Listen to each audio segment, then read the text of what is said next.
क्षेत्रीय आधार पर बनी पार्टियों में बयान कोई भी नेता दे, पर बात पार्टी प्रमुख की ही बन जाती है। असम में बीफ बैन पर बिहार की सत्तारूढ़ पार्टी जदयू के नेता और प्रवक्ता होड़ मचाए हुए हैं, आलोचना कर रहे हैं। केसी त्यागी ने राष्ट्रीय प्रवक्ता पद से इस्तीफा दे दिया है। इसके बावजूद भी बीफ बैन के असम सरकार के फैसले को राजधर्म का अपमान बताया है। राष्ट्रीय प्रवक्ता है राजीव रंजन, उन्होंने भी असम सरकार के फैसले से असहमति जताई है। जदयू के दूसरे नेताओं को भी असम सरकार का यह फरमान रास नहीं आया है। वे भी संविधान में खान पान की स्वतंत्रता का हवाला देकर असम सरकार की आलोचना करने में लगे हैं। पर जदयू के राष्ट्रीय अध्यक्ष नीतीश कुमार की जुबान बंद है, कुछ बोल ही नहीं रहे, खामोश है।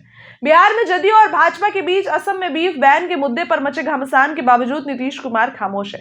उन्होंने पार्टी की असहमति की परवाह किए बिना महाराष्ट्र में महायुति सरकार के मुखिया देवेंद्र फडणवीस के शपथ ग्रहण समारोह में शिरकत की। आम आदमी यह समझ नहीं पा रहा है कि इसे भाजपा के प्रति नीतीश की नाराजगी समझी जाए या उनका मुख्य समर्थन।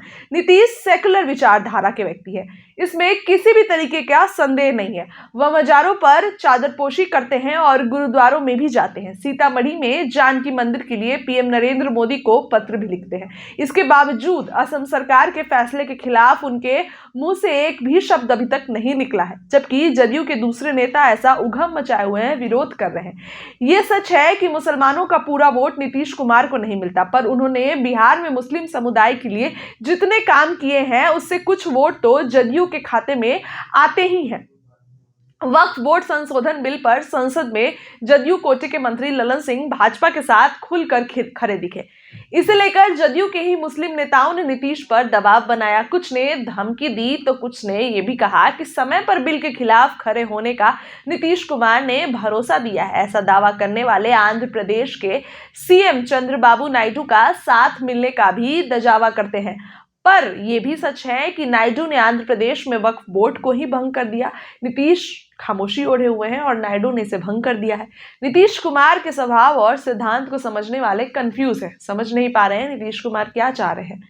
आखिर नीतीश कुमार के मन में क्या चल रहा है। अपने 3C यानी कि कम्युनिज्म, क्राइम और करप्शन में एक C कम्युनिज्म को छोड़ेंगे या अड़ेंगे। अगर वो अड़ते हैं तो उन्हें असम में बीफ बैन के फैसले का विरोध करना होगा। उन्हें इसके विरोध में बिहार में और कुछ नहीं तो मुस्लिमों के जो थोड़े बहुत वोट मिलते हैं उसे बचाए रखने में मदद मिलेगी। हालांकि संसद में वक्फ बिल पर जिस तरीके से ललन सिंह ने भाजपा का साथ दिया और बाद में जदयू कार्यकर्ताओं की बैठक में साफ साफ कह दिया कि मुसलमान जदयू को वोट नहीं देते हैं, इससे जदयू की नई धारा की सियासत का पता चलता है। ललन सिंह के बयान पर भी नीतीश कुमार की जुबान नहीं खुली है। नीतीश कुमार चुप है। सिर्फ ललन सिंह ही क्यों, जदयू के सांसद है देवेश चंद्र ठाकुर, ये भी चुप नहीं है। चुनाव के बाद एक कार्यक्रम में उन्होंने कहा कि उन लोगों के काम नहीं करेंगे जिन्होंने वोट नहीं दिया है। उन्होंने बड़े मंच से उल्लेख किया। उन्होंने कहा कि मुसलमान और यादव ने उन्हें वोट नहीं दिया है। नीतीश कुमार तब भी कुछ नहीं बोले थे। आमतौर पर ऐसे मामले आने पर नीतीश कुमार स्थिति स्पष्ट करते रहे हैं। इस बार उनकी खामोशी सस्पेंस पैदा करती है। लोग समझ नहीं पा रहे हैं कि यह जदयू का भगवाकरण है या उनकी चुप्पी किसी सियासी रणनीति का हिस्सा है। नीतीश जब किसी मुद्दे पर लंबे समय तक खामोश रहते हैं तो ये किसी तूफान का संकेत होता है, और इस बार भी कोई तूफान का संकेत आ रहा है। आपको क्या लगता है, कमेंट बॉक्स में बताइए। बहुत बहुत धन्यवाद।